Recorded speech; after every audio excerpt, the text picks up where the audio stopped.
Em 2 Coríntios 6,16, Paulo compara a purificação da tenda da congregação de Israel com o nosso corpo, dizendo: que relação pode haver entre o templo de Deus e os ídolos? Pois nós somos o templo do Deus vivo, como o próprio Deus já disse: eu vou morar e viver com eles, serei o Deus deles e eles serão o meu povo. Na antiga aliança, Deus declarou habitar o tabernáculo, conforme Levítico 26:12. Estareis sempre com vocês, vocês serão o meu povo, e eu serei o seu Deus. E em confirmação, a nuvem de sua glória descia sobre ele. Após a morte de Jesus, as coisas não mudaram. Só que Deus agora proclama fazer a sua morada em nossos corações, conforme 1 Coríntios 3,16. Certamente vocês sabem que são o templo de Deus e que o Espírito de Deus vive em vocês. Às vezes se pergunta, como é que Deus habitava numa tenda tão pouco digna como aquela?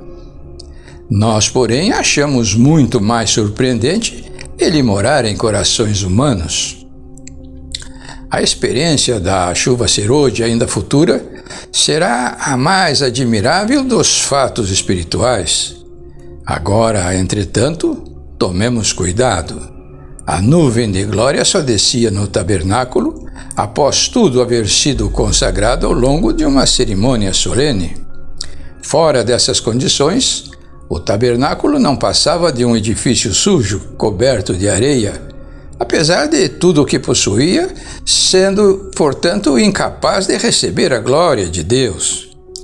Em seguida, no entanto, tudo ficava diferente. As purificações feitas com sangue e com óleo faziam do tabernáculo e de todo o seu conteúdo uma habitação colocada à parte, consagrada especialmente a Deus, com toda a sujeira removida. E Deus podia, então, ali manifestar sua presença. Da mesma maneira, Deus pode vir habitar em nossos corações, mas jamais antes que nós mesmos, naturalmente maus, tenhamos sido purificados pelo sangue de Cristo e regenerados pelo seu Espírito.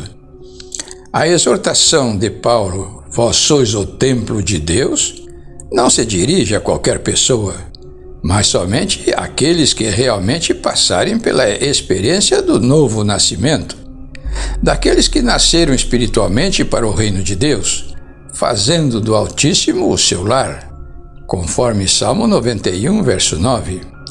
Pois disseste, o Senhor é o meu refúgio, fizeste do Altíssimo a tua morada.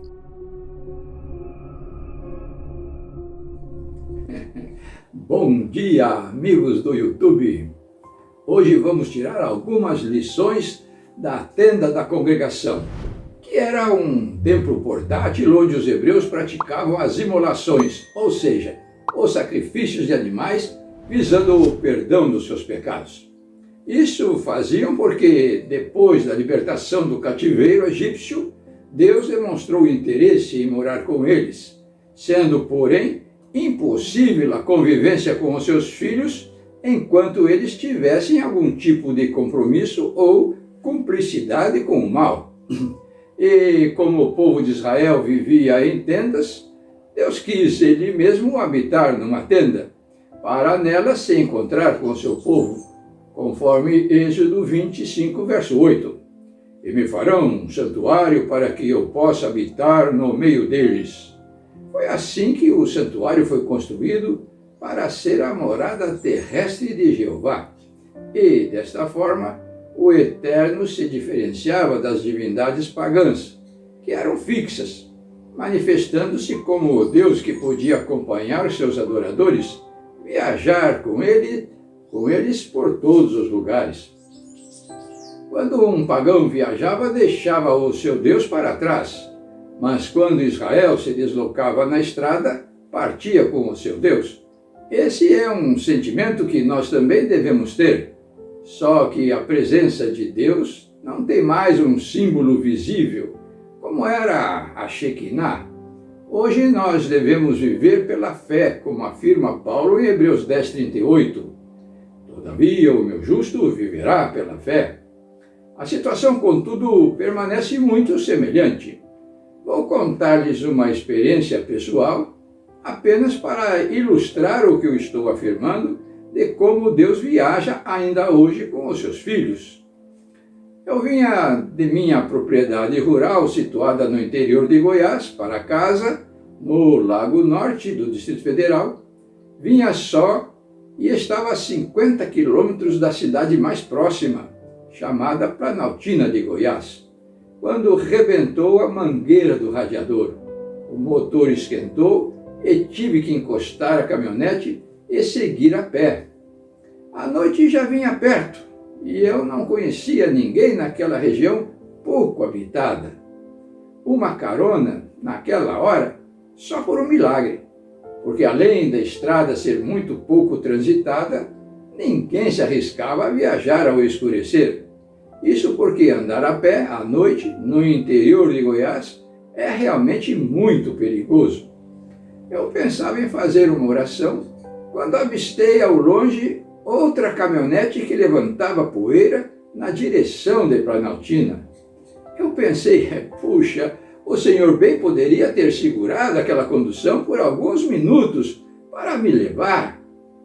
Mas enquanto a caminhonete levantava poeira, eu, a uns quilômetros atrás, fazia uma oração semelhante à do cego Bartimeu. Senhor, tenha misericórdia de mim. Quando abri meus olhos, não mais que numa fração de segundos, vi maravilhado aquela caminhonete fazer o retorno. Será que ela não vai para a Planaltina, como pensei? A caminhonete voltou cerca de 500 metros em minha direção e parou à beira da estrada, ao lado de 3 peões. O motorista parecia estar dando algumas instruções àqueles homens. Eu, vendo aquela cena, apertei meus passos. Havia ainda alguns raios de sol e percebi que o proprietário da caminhonete me avistou ao longe e fez sinal para que me aproximasse. Então eu corri e, chegando ao local, ele me perguntou para onde eu ia. Falei rapidamente do meu problema e disse que precisava chegar a algum lugar e conseguir uma condução para voltar para casa no Lago Norte de Brasília. Ele então me convidou para entrar, dizendo que ia para o mesmo lado. Eu, ainda surpreso, subi na carroceria, pois a cabine já estava com 3 pessoas. Ele fez a volta novamente e seguiu na direção de Planaltina. Logo adiante ele parou e insistiu para que eu entrasse na cabine. Eu então me apertei ali com eles. O motorista deu-me água e explicou-me que foi por um milagre que ele estava ali, pois costumava sempre sair de sua fazenda ao meio-dia, em direção de Taguatinga, Distrito Federal, onde morava. Naquele dia havia fogo nas pastagens e ele precisou apagá-lo antes de partir. E só voltou porque naquele incêndio um bezerro quebrou a pata, foi sacrificado e ele sentiu de repente a necessidade imperiosa de dar mais algumas instruções aos peões a respeito daquele animal, acrescentando que ainda conversava com eles quando me avistou. E não preciso dizer-vos que aquele desconhecido deixou-me na porta da minha casa quando já passava das 9 horas da noite. Deus, com certeza, sabia que eu ia precisar de uma carona e permitiu que o incêndio atrasasse a saída daquele cidadão. E me parece lógico que a morte do bezerro fosse providencial para que ele pudesse atender minha oração. Louvado seja Deus! Sim, meus amigos, Deus ainda anda conosco, só que sua presença não é visível, porque hoje devemos viver pela fé. A Shekinah divina vai dentro do coração. Antes de irmos à parte mais significativa para nós, ao interior do santuário, vamos considerar os materiais componentes da tenda da congregação. Estes eram de 2 tipos. Abramos nossas Bíblias em Êxodo 26, 15 e 29. Farás também de madeira de acácia as tábuas para o tabernáculo, as quais serão colocadas verticalmente. Cobrirás de ouro as tábuas, e de ouro farás as suas argolas, pelas quais hão de passar as travessas, e cobrirás também de ouro as travessas. As tábuas para a armação do tabernáculo, portanto, seriam de acácia, recobertas de ouro. Elas têm muito a nos dizer, mas para isso devemos aguardar o próximo vídeo. Fique com a nossa mensagem musical e até a próxima, se Deus quiser.